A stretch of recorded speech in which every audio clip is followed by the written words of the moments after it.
All right, so one that I want to share if you're flipping or building is multi-generational living is up. Okay, you've got kids that are bringing parents in to help them because the assisted living thing is quite frankly very expensive, or it may not even be that. It may just be shared convenience and able to share costs and still be able to help with the parents.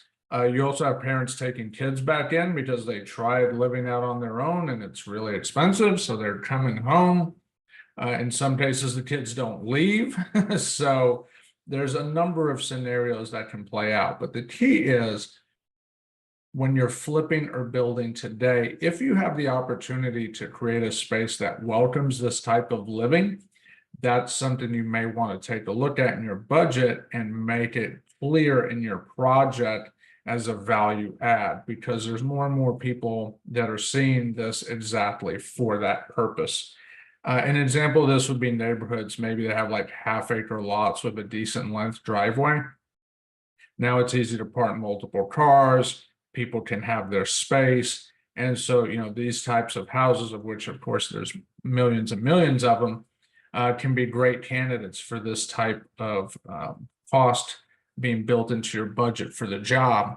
Whereas if you have a neighborhood where houses are really tight with really short driveways, not to say that it can't be done, it just becomes logistically harder to do because you just physically have less space to deal with. Tiny driveways, tiny backyards, maybe no side yards or barely any. They're a little bit harder to pull off in those areas. Certainly can be done, but tougher.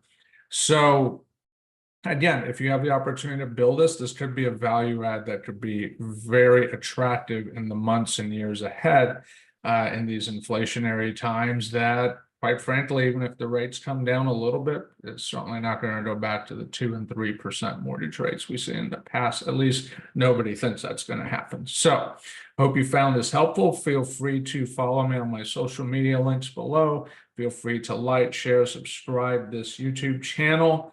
And feel free to engage with me if you have any questions about this or anything else. I do offer a 15-minute free consultation. That link is below in the description, and I look forward to sharing more in the future. Thank you.